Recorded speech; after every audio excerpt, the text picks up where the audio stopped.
আপোনাৰ ঘৰত যদি শিক্ষা দীক্ষাৰ সৈতে জড়িত আপোনাৰ সন্তান আছে, ল'ৰা আছে, ছোৱালী আছে বা যিকোনো ছাত্ৰ-ছাত্ৰী আছে, তেনেহ'লে আজিৰ ভিডিঅ'টো আপোনালোকৰ কাৰণে।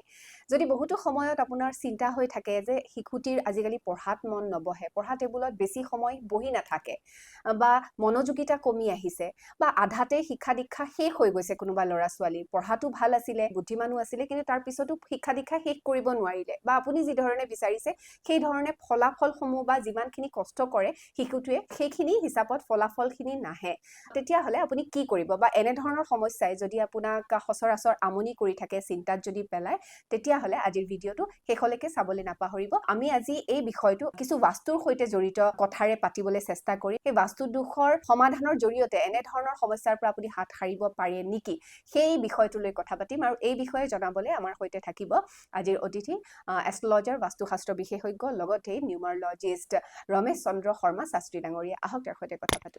অনুষ্ঠানটিলৈ স্বাগতম জনাইছো। হয়, হয়, নমস্কাৰ। হয়। আজিৰ এই অনুষ্ঠানৰ জৰিয়তে সকলো ল'ৰা ছোৱালীলৈ আশীৰ্বাদ জনাইছো আৰু প্ৰত্যেক অভিভাৱকলৈ আমাৰ ফালৰ পৰা শুভেচ্ছা জনাইছো। নিশ্চয়।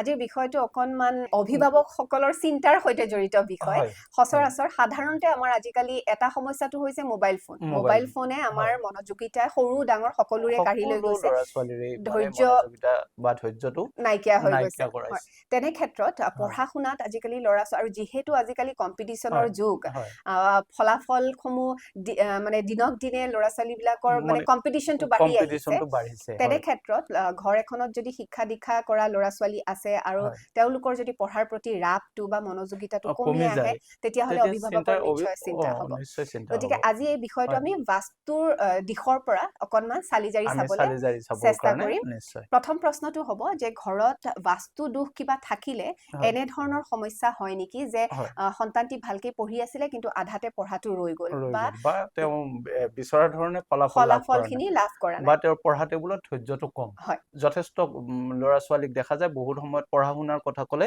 হুম, তেওঁ মানে খং খায়। এতিয়া বাস্তুদোষ বুলি ক'লে আমি একদম প্ৰৱেশদ্বাৰৰ আমাৰ মূল গেটৰ পৰা, হুম, আমাৰ কেম্পাছৰ মূল গেটৰ পৰাই আৰম্ভ হয় হুম, আৰু এই ঘৰটোৰ যিখন মুখ্য হুম, মুখ্য দুৱাৰৰ পৰাই এই কথাটো বাস্তুদোষৰ কিছুমান কথা মানে আহি যায়। হুম, আৰু ৩ নম্বৰ কথাটো হ'ল সেই ল'ৰা ছোৱালীক পঢ়িবৰ কাৰণে নিৰ্দিষ্ট কৰা কোঠাটো, হুম, সেই কোঠাটো সাধাৰণতে যদি ঘৰখনৰ বা এই ঘৰটোৰ পূৰ্ব দিশত হয় হুম, বা পূব উত্তৰ দিশৰ কোণতো হয়, মানে পূব উত্তৰ দিশটো বাৰু মানে দেৱস্থান, হুম, তাত মন্দিৰো হয়, হুম, কিন্তু তাৰে সেই পূব মানে যদি সমানে ভাগ কৰোঁতে হুম, তাৰ মানে যথেষ্টখিনি ঠাই থাকে। হুম, গতিকে একেবাৰে কোনটো নহয়, উত্তৰ পূবৰ দিশটোতো পঢ়া ল'ৰা ছোৱালীৰ কাৰণে মানে নিৰ্দিষ্ট কৰাব পাৰি। হুম, আৰু যিসকল ল'ৰা ছোৱালী অলপ কলা সংস্কৃতিৰ লগত জড়িত থাকে, হুম, নৃত্য গীতৰ লগত জড়িত থাকে, তেওঁলোকৰ কাৰণে আপুনি কি কৰিব পাৰিব,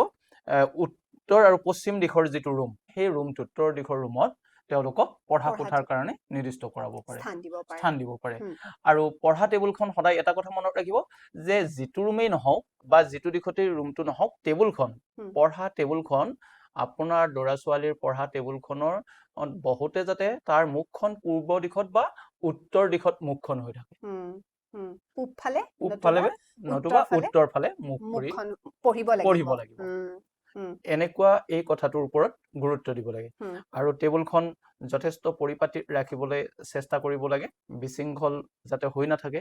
এটা পৰিষ্কাৰ পৰিচ্ছন্ন, কেতিয়াবা নিজৰ ল'ৰা ছোৱালীয়ে নকৰিলেও মানে মাক দেউতাকে হ'লেও সেই টেবুলখন মানে খুব পৰিপাটি কৰি ৰখাত মানে হ'লে তাৰ পঢ়া শুনাৰ পৰিপাটিটো আগবাঢ়িব। হুম, এনেধৰণৰ কথা আছে। আৰু যিসকল ল'ৰা ছোৱালীৰ পঢ়াত মনোযোগ নাথাকে, পঢ়াৰ মনটো চঞ্চল বা পঢ়াৰ কাৰণে তেওঁলোকৰ যিটো ফলাফল পাব লাগে সেই ফলাফলটো নাপায়, হুম, তেওঁলোকৰ টেবুলত কেইটামান বস্তু ৰাখিব লাগে। যেনে ধৰক যেনে ধৰক আপুনি কিনাত সহজতে পাব পিৰামিড। হুম, পিৰামিড মানে হোৱাইট পিৰামিড, হুম, কাঁচৰো পায়, গ্লাছৰো পায়, আৰু আপোনাৰ পাইৰাইডৰো পিৰামিড পায়, হুম, ক্ৰিষ্টেলৰো পায়। ক্ৰিষ্টেলৰো পায়। হুম, এই ক্ৰিষ্টেল বা পাইৰাইড পিৰামিডটো মানে খুব ভাল। হুম। গ্লাছৰ যিসকলে ক্ৰিষ্টেল বা পাইৰাইটটো ল'ব নোৱাৰে, নোৱাৰে, তেওঁলোকে চিচাৰ বা আইনাৰ যিটো চিচা বা আইনাৰ পিৰামিডটো পিৰামিড হ'লেও লয়। ল'লেও আৰু হৈ যাব। হয়। যিসকলৰ হয়তো ডাঙৰ ল'ব নোৱাৰে তেওঁলোকে সৰুকৈ ল'লে হ'ল। হুম, আৰু সেই পিৰামিডটো সুন্দৰভাৱে পঢ়া টেবুলৰ উত্তৰ পূব কোণত ৰাখি থোৱা ভাল।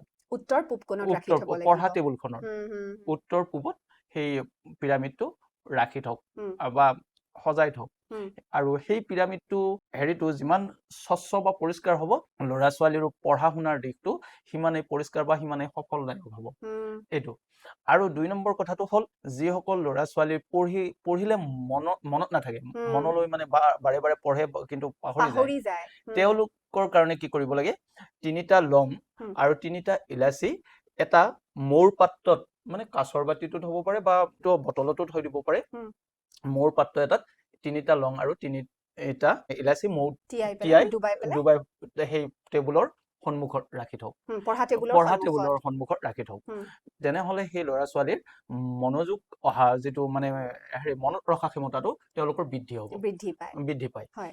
এইকেইটা কথা যদি কৰে হুম, তাৰোপৰি আছে যি ল'ৰা ছোৱালীয়ে কষ্ট কৰিছে কিন্তু সফলতা পোৱা নাই হুম, তেনেহ'লে তেওঁলোকৰ কাৰণে কি কৰিব লাগিব আপুনি বৃহস্পতিবাৰে অন্তত 3-4টা কৰ্পূৰৰ প্লেট আজিকালি কৰ্পূৰৰ হেৰি কিনিব পাৰি হুম, সেই 3-4টা কৰ্পূৰৰ প্লেট পঢ়াৰ আগে আগে বা পঢ়াৰ সময়ত বহুতে তাত কৰ্পূৰখিনি জ্বলাই অকণমান টেবুলখনৰ ওচৰত মানে ঘূৰাই দিব লাগে। দিব লাগে হুম, বিশেষকৈ প্ৰতিদিনে দিলেও অসুবিধা নাই কিন্তু বুধবাৰ বৃহস্পতিবাৰত যদি কৰ্পূৰ জ্বলাই পঢ়া টেবুলত বহে বা পঢ়া টেবুলৰ ওচৰত কৰ্পূৰৰ মানে হেৰি সুগন্ধিটো দিয়ে তেনেহ'লে সেই ল'ৰা ছোৱালী কষ্ট কৰা অনুপাতে তেওঁলোকে ফলটো প্ৰাপ্তি হ'ব এতিয়া কিছুমান ল'ৰা ছোৱালী আছে যিসকলে ধৰক হয় কম্পিটিটিভ এক্সাম বিলাক দি আছে হয় সেই কম্পিটিটিভ এক্সামত হয় সফলতা পাবৰ কাৰণে ধৰক কোনোবাই মানে IAS-ৰ কাৰণে IPS-ৰ হয় কাৰণে বা হয় মেডিকেলৰ কাৰণে মেডিকেলৰ ইঞ্জিনিয়াৰিঙৰ ইঞ্জিনিয়াৰিঙৰ কাৰণে চেষ্টা কৰি আছে হয় তেনেধৰণৰ প্ৰতিযোগিতামূলক যিবিলাক পৰীক্ষাসমূহত পৰীক্ষাৰ কাৰণে যিবিলাকে প্ৰস্তুতি চলাই আছে হয় তেওঁলোকে কি কৰিব পাৰে? তেওঁলোকৰ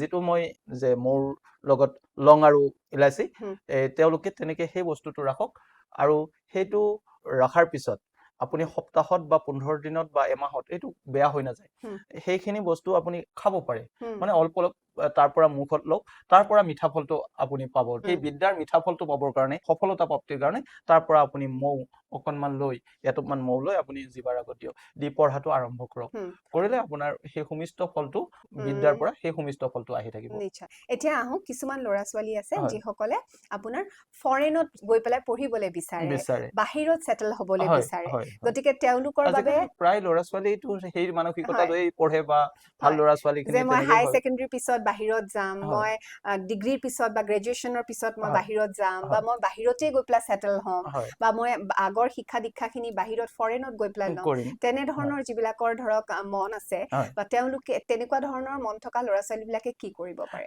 যিসকল ল'ৰা ছোৱালীয়ে বিদেশলৈ গৈ পঢ়া শুনা কৰিবৰ কাৰণে অধ্যয়ন কৰিবৰ কাৰণে ইচ্ছা কৰিছে তেওঁলোকে উত্তৰ পূব ৰুমৰ বা উত্তৰ পশ্চিম ৰুমত উত্তৰমুখকৈ টেবুলখন ৰাখি হুম, পঢ়িব আৰু তেওঁলোকৰ পঢ়া টেবুলত পিৰামিডটো উত্তৰ পূব দিশত ৰাখিব হুম, তেতিয়াহ'লে সেই ল'ৰা ছোৱালী বিদেশত গৈ পঢ়া শুনা কৰাৰ ইচ্ছা থকা ল'ৰা ছোৱালীসকলে বিদেশত গৈ পঢ়া শুনা কৰাৰ সুবিধা অৰ্জন কৰিব পাৰিব নিশ্চয় খুব হয় সুন্দৰ কথা হয় আজি ভাবিছো অনুষ্ঠানটিৰ জৰিয়তে হয় পিতৃ মাতৃৰ লগতে আমাৰ ছাত্ৰ ছাত্ৰীসকল ছাত্ৰ উঠি অহা ছাত্ৰীসকলো ছাত্ৰীসকল উপকৃত যিসকলে হ'ব বুলি কম্পিটিটিভ ভাবিছো বা মানে তেনেধৰণৰ এক্সামৰ কাৰণে প্ৰিপাৰেশ্যন কৰি আছে হয় প্ৰতিযোগিতামূলক পৰীক্ষাৰ কাৰণে প্ৰিপাৰেশ্যন কৰি আছে লগতে ফৰেনত গৈ পেলাই এষ্টাব্লিছ হ'বলৈ বিচাৰি আছে তেওঁলোকে খুব সুন্দৰকৈ সমস্যাৰ সমাধান পালে বুলি আমি আশা ৰাখিছো নহয় নিশ্চয় জানো দেও হয় গতিকে তেনেধৰণে কৰি যাওক নিশ্চয় ভাল ফল লাভ কৰিব আৰু দেও এনেধৰণৰ বহুতো বিষয় লৈ বহুত আমি বিষয় আছে পুনৰ মানে আহি থাকিম এইখিনি মই মানে নকলোৱেই যে পঢ়া টেবুলত যে বৃহস্পতিবাৰ বিভিন্ন কালাৰৰ ফুল মানে হুম, বাৰ অনুপাতে মানে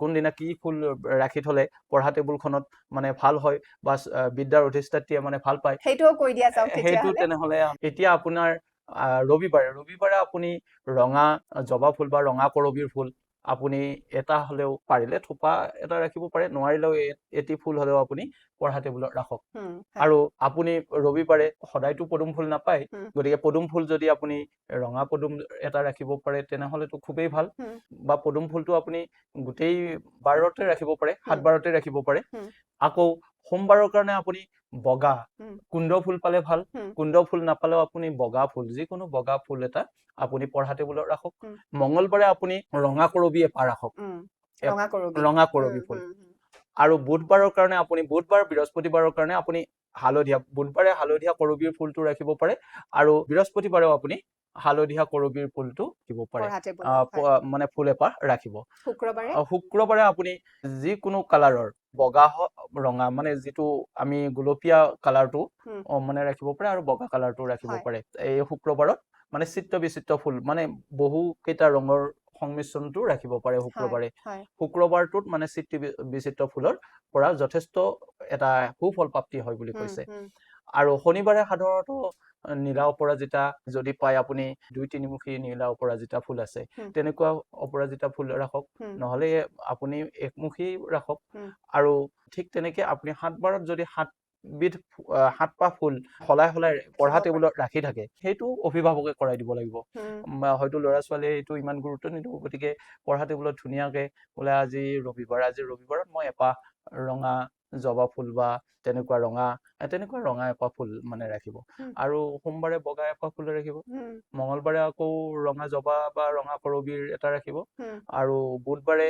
হালধীয়া বৃহস্পতিবাৰে হালধীয়া হুম শুক্ৰবাৰে চিত্ৰ বিচিত্ৰ মানে সংমিশ্ৰণ ফুল ৰাখিব বিভিন্ন ৰঙৰ হুম শনিবাৰে নীলা ফুলে পাৰা গতিকে সুন্দৰ সমাধান এয়া হয় আৰু এই ফুলপাহে পজিটিভিটিও আনে পজিটিভিটি আনিব অ মনত মানে স্থিৰতা আনিব আৰু মনত এটা সকাৰাত্মক প্ৰভাৱ এটা পেলাব হয় সেই সকাৰাত্মক প্ৰভাৱটোৱে ল'ৰা ছোৱালীৰ পঢ়া শুনাৰ প্ৰতি মনোযোগিতাটো বঢ়াই তুলিব হয় গতিকে হয় খুব ভাল লাগিলে কথা পাতি আৰু হয় বিভিন্ন সমস্যাৰ সমাধান আজি এই সমস্যাটোৰ বিশেষকৈ হয় যে পঢ়া শুনাৰ ক্ষেত্ৰত মানে যিটো ল'ৰা ছোৱালী ল'ৰা বৰ্তমান ছোৱালীৰ সময়ত জ্বলন্ত সমস্যা এটা হয় অভিভাৱকসকলৰ যিটো প্ৰায়ে সমস্যা চিন্তিত হয় হৈ পৰি হয় থাকে গতিকে হয় তেওঁলোকে সমাধান পালে বুলি আশা নিশ্চয় ৰাখিছো আপোনালোকে হয় কি ভাবে এই ক্ষেত্ৰত জনাবচোন আৰু এই দিহাখিনি লৈ হয় সুফল পাইছে নে নাই সেই বিষয়েও জনাব কমেন্ট কৰিবলৈ নাপাহৰিব আৰু লগতে অনুষ্ঠানটি যদি ভাল পাইছে শ্বেয়াৰ কৰি দিব আৰু এতিয়ালৈকে যদি ছাবস্ক্ৰাইব কৰা নাই ছাবস্ক্ৰাইব কৰি দিব আৰু আমাৰ যদি দেওৰ সৈতে যোগাযোগ কৰিবলৈ বিচাৰিছে তেতিয়াহ'লে স্ক্ৰীনত দেওৰ নাম্বাৰটো ৰিফ্লেক্ট হৈ আছে আপুনি অতি সোনকালে যোগাযোগ কৰিব পাৰিব হয় হয় দেও